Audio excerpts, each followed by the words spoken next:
Hello everyone, आज हम exercise 1.1 का क्वेश्चन नंबर 6 देखेंगे। क्वेश्चन नंबर 1 to 5 हम प्रीवियस वीडियोस में कर चुके हैं। आज हम एक्सरसाइज 1.1 कंप्लीट कर लेंगे। क्वेश्चन नंबर 6 और 7 को अच्छे से समझने के लिए वीडियो को लास्ट तक ज़रूर देखें। तो क्वेश्चन नंबर 6 स्टार्ट करते हैं। Explain why 7 into 11 into 13 plus 13 and 7 into 6 into 5 into 4 into 3 into 2 plus 5 are composite numbers. ठीक है, तो ये जो दो दे रखे हैं हमको ये बताना है कि ये दोनों कंपोजिट नंबर्स हैं या नहीं। ठीक है, तो सबसे पहले हमको ये पता होने चाहिए कि कंपोजिट नंबर्स क्या होते हैं। ठीक है, जैसे कि हमको पता है कि प्राइम नंबर्स जो होते हैं उनके कितने फैक्टर होते हैं, 2 फैक्टर्स होते हैं। ठीक है, कौन कौन से, एक तो 1 और एक इटसेल्फ। ठीक है, वो खुद। ठीक है, और on the other hand composite number होते हैं जिनके 3 और मोर फैक्टर्स होते हैं। ओके, ठीक है, 3 और मोर कैसे, एक तो 1 और एक इटसेल्फ और एक अदर। ठीक है, फॉर एग्जाम्पल हम 4 ले लें। ठीक है, तो 4 के क्या फैक्टर्स होंगे, एक तो 1, एक 2 और एक 4। ठीक है, अब जैसे 6 के क्या फैक्टर हैं, 1, 2, 3 और एक 6। ठीक है, इसके 4 फैक्टर्स है ना, मीन्स 3 से ज़्यादा, तो ये कंपोजिट नंबर है। तो ऐसे ही हमको इन नंबर्स का बताना है कि ये कंपोजिट नंबर हैं कि नहीं। सबसे पहले हम स्टार्ट करते हैं, फर्स्ट वाले को ले लेते हैं। 7 into 11 into 13 plus 13। ठीक है, अब अगर हम इन्हें देखें तो इसमें 13 कॉमन है ना, तो 13 हम कॉमन ले लेते हैं। तो हम कैसे लिखेंगे इसको, 7 into 11 into 1 plus 1। ठीक है, अब हम इसको सॉल्व करेंगे। 7 into 11 77 into 1 77 plus 1।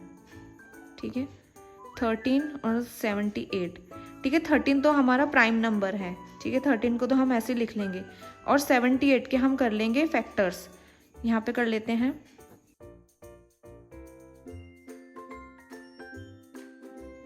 तो इसके फैक्टर्स आ गए 2 into 3 into 13। ठीक है, मीन्स इसके 2 से 3 से ज़्यादा फैक्टर्स हैं ना इस नंबर के, तो ये हमारा कंपोजिट नंबर हो गया। ठीक है, अब दूसरे वाले पे आते हैं। 7 into 6 into 5 into 4 into 3 into 2 into 1 plus 5। ठीक है, अब इसमें हमको क्या दिख रहा है कि 5 कॉमन है, तो हम इसको 5 को कॉमन ले लेते हैं। तो क्या बचा हमारे पास, 7 into 6 into, ये 5 की जगह 1 आ जाएगा, into 4 into 3 into 2 into 1 plus 1।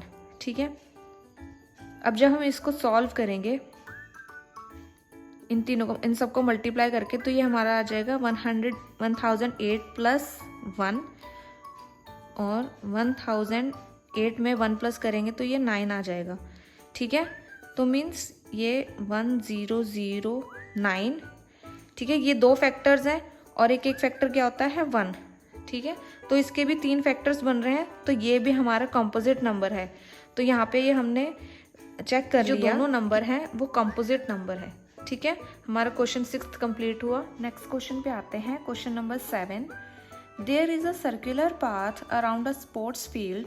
Sonia takes 18 minutes to drive 1 round of the field, while Ravi takes 12 minutes for the same.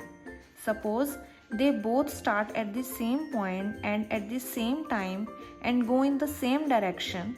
After how many minutes will they meet again at the starting point?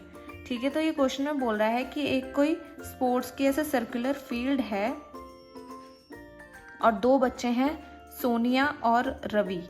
ठीक है, सोनिया इस गोल field के, round field के चक्कर लगाने में कितना time ले रही है, 1 राउंड लगाने में 18 मिनट्स। ठीक है, 18 मिनट्स।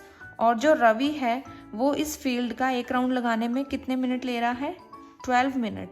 अब हमको ये पता करना है, अगर वो किसी एक पॉइंट से, लेट द पॉइंट बी ए। ठीक है, कोई भी पॉइंट ले लो।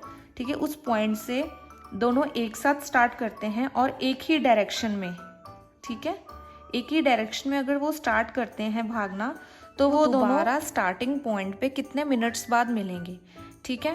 तो अगर हम इन दोनों का हम एलसीएम निकाल लें, इंडिविजुअल टाइम का एलसीएम निकाल लें, तो हमको पता चल जाएगा कि वो स्टार्टिंग पॉइंट पे दोबारा कब मिलेंगे, ठीक है। अगर हम इसको लिख लेते हैं जैसे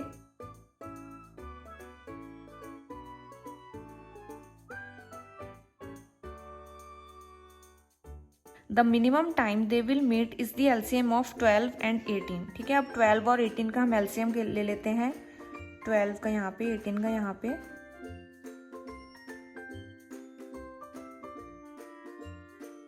ठीक है। 12 के हमारे फैक्टर्स हो गए 2 इंटू 2 इंटू 3 और 18 के हो गए 2 इंटू 3 इंटू 3। तो एलसीएम क्या हो जाएगा हमारा 2 इंटू 3 इंटू 2 इंटू 3, ठीक है, 2 स्क्वायर इंटू 3 स्क्वायर, तो ये हो जाएगा 36 minutes. They will meet again at the starting point after 36 minutes, ठीक है। तो ये हमारा 7 क्वेश्चन भी कंप्लीट हुआ। मैथ्स के और भी वीडियोस देखने के लिए with easy explanation please do like, share and subscribe to my channel. Thank you.